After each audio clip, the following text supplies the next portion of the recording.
Hello, and welcome to Stories from India, a podcast where we talk about myths, legends, and folk tales from India. I am your host, Narad Muni, and I'm a mythological character myself. I have the gift of eternal life and knowledge of the past, the present, and the future. By profession, I'm a traveling musician and a storyteller. So the way I'm doing my job is by podcast. This week, we are going to see how falling for a student of your father's can lead to sorrow. We'll explore an old story that the most recent Star Wars movie seems to borrow from.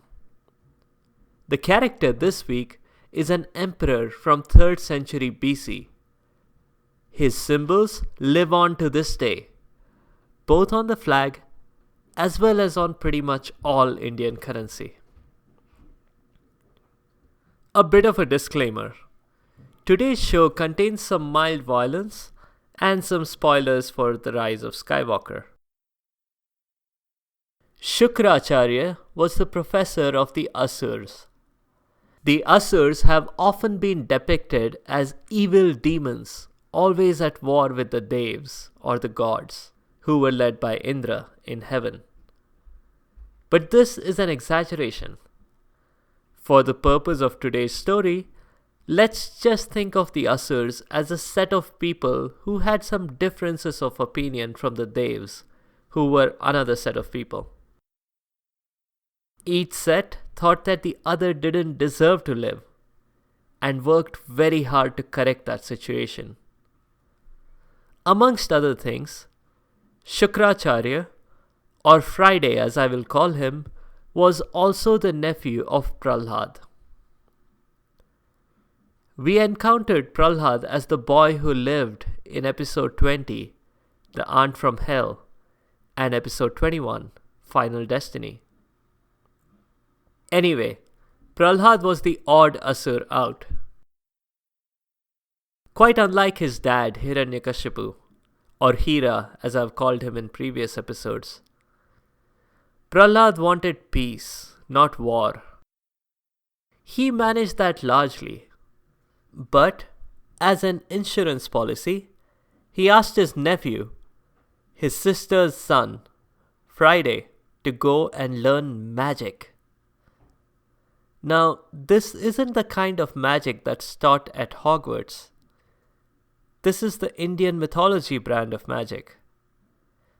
And that means, yes, you guessed it, go into the Himalayas and pray. Usual prayers amongst visitors to the Himalayas would be to my dad, Brahma, the creator of the universe. And seeing as Prahlad had demonstrated utter faith in Vishnu in episodes 20 and 21, Brahma and Vishnu were the bookmakers' favorites. Most of the punters were therefore surprised when Friday prayed to Shiva the Destroyer instead. After the usual 1,000 years of praying and fasting and living on nothing but air and maybe a single drop of water, Shiva finally appeared before Friday. Impressed by his devotion, Shiva gave Friday the ultimate power, the Sanjeevani mantra. Basically, this was the power to bring people back from the dead. Now, I know we encountered just this concept in the previous episode. The characters of the week, the Ashwin twins, demonstrated it in bringing back Rebha to life. But the Sanjeevani mantra is much more than reviving a recently deceased person. It has the power to bring you back the way you were, regardless of what situation you were in. If someone were to, be blasted by Arnold Schwarzenegger into a pool of liquid Terminator metal, or snapped out of existence by Thanos, the Sanjeevani mantra would let them reassemble exactly the way they were. It was a very useful skill to have. This would make the Asurs completely invincible. Did the Devs kill someone? No problem. They could just be revived. The only problem was transporting Friday everywhere that an Asur needed revival. Could he teach the others the Sanjeevani mantra? He could, but he wouldn't. Friday firmly believed that with great power comes great responsibility. Now the Devs, led by their king Indra, did not sit idly by for 1,000 years as Friday prayed to Shiva. Indra sent his own daughter, Jayanti, to keep an eye on Friday. Jayanti did keep an eye, but she also slowly worked herself into his favor. 1,000 years alone together in the middle of the Himalayas is a long time. When they came down the mountain, they were a married couple. Soon they had a daughter, Devyani. Devyani grew up to be one smart lady. Meanwhile, in heaven, Friday's counterpart, Brihaspati, who was the professor of the Devs, was trying to think up a scheme to learn the Sanjeevani mantra himself.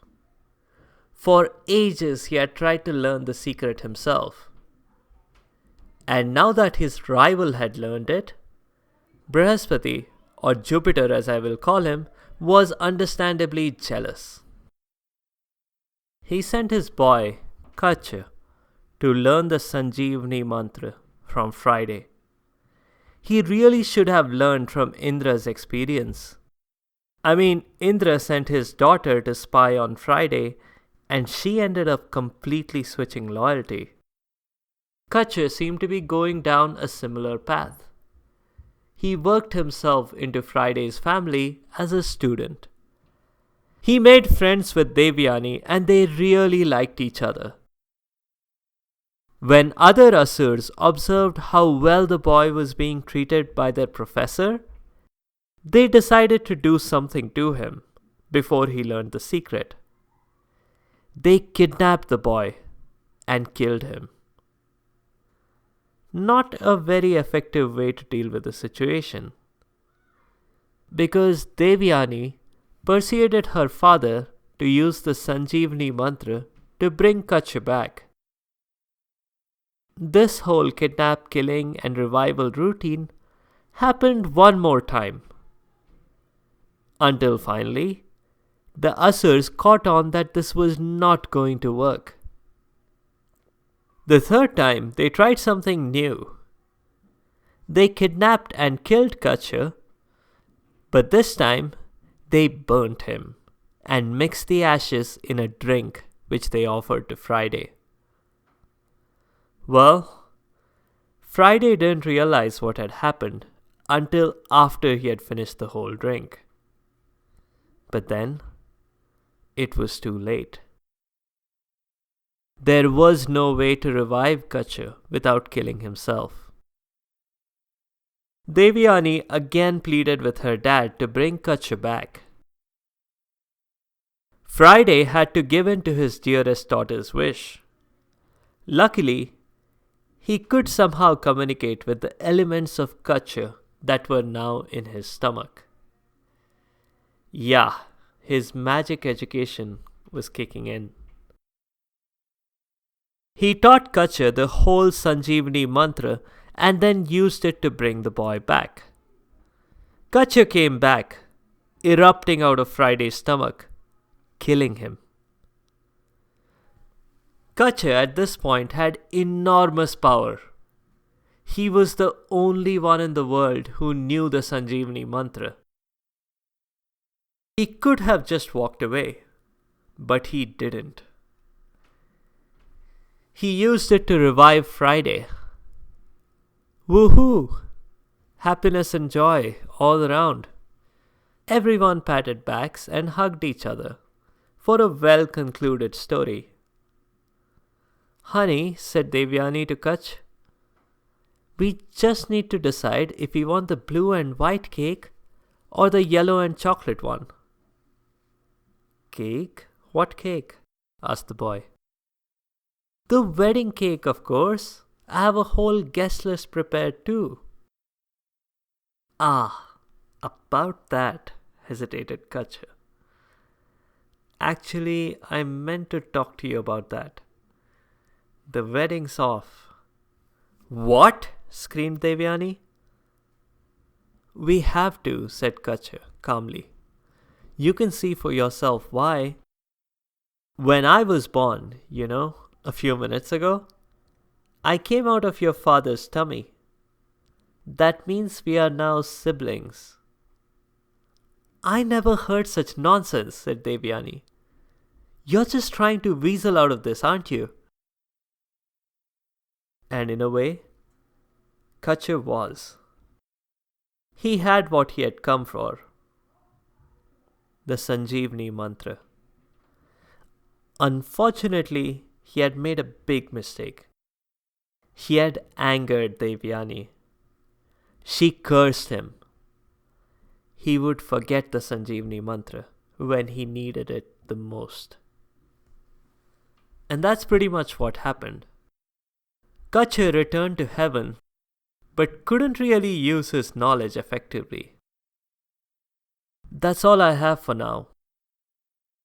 I'd originally planned on continuing Devyani's story, but I realized it was too complex a tale to try to complete in one episode. So I'll reserve that for next week. Now, there was an easy solution to Friday's dilemma when he discovered that he had drunk Kacha. He could have taught his daughter Devyani the secret mantra. But he didn't trust her to act responsibly. The reason for this will be clear next week. The whole setup of the story is similar to the most recent Star Wars movie, The Rise of Skywalker. Especially all the killing and reviving that happens. You could argue that Kylo Ren is like Kacha. He was a bit of a spy in the Jedi camp, sent by his spiritual or Sith father figures, Palpatine and Darth Vader and Snoke. Luke Skywalker knew for a fact that Snoke was manipulating Kylo, but he trained Kylo anyway. Just like Friday taught Kacha, despite knowing that the boy was his rival's son. And all the reviving each other, it's vaguely similar to the climax. If you want to extend the analogy, Prahlad could be seen as Obi-Wan Kenobi, and Shiva as Yoda, who makes a super brief appearance just to train Friday. In another similarity, Palpatine or Darth Sidious was known to have power over death, just as if he knew the Sanjeevani mantra. I've been calling Shukracharya Friday for a reason. The planet Venus is thought to represent Shukracharya. And in India, Shukravar or Venus Day is Friday. Brihaspati, the rival professor of the Devs, similarly represents Jupiter and Thursday. The character this week is an emperor from 3rd century BC. His symbols live on to this day, both on the flag as well as on pretty much all Indian currency. Emperor Ashoka was one of the greatest emperors of India, if not the greatest. He was the grandson of Chandragupta Maurya and expanded the empire he inherited. Initially, his rule was very violent. It included a very cruelly crafted prison and a massive war with the kingdom of Kalinga, which resulted in 100,000 deaths. And for 3rd century BC, 100,000 deaths was a lot. Ashoka ultimately became known for switching to peaceful ways. He helped spread the Buddha's teachings all over the country, as well as to Sri Lanka. He championed the creation of thousands of pillars all over the country. These pillars were carved with the Buddha's teachings. The pillars are themselves a fine work of art. At the top of the most famous pillar is a sculpture of 4 lions. This is omnipresent. You'll find it on all Indian currency. Right under the lion's feet is the Ashok Chakra. The Ashok Chakra is a navy blue wheel with 24 spokes that represent 12 stages of suffering in forward and reverse. This one's on the Indian national flag. Take a look at some of the pictures I've linked on the site. That's all for this week. If you have comments or suggestions, please leave a comment or a review on the site sfipodcast.com or tweet at sfipodcast. You can also find me on Instagram and Facebook. Be sure to subscribe to the show to get notified automatically of new episodes. Thanks to all you listeners for your support and feedback. The music is from purpleplanet.com. That's purple-planet.com. Next week, we'll continue the story of Devyani and Friday. We'll see why you should be careful when going swimming. If you accidentally put on someone else's clothes after your swim, you might just end up becoming their servant. The character next week is the sister of someone we previously encountered in the Character of the Week segment of episode 4, Hairy Tales. She's a demon, she's a buffalo, and she's both. I'll see you next week.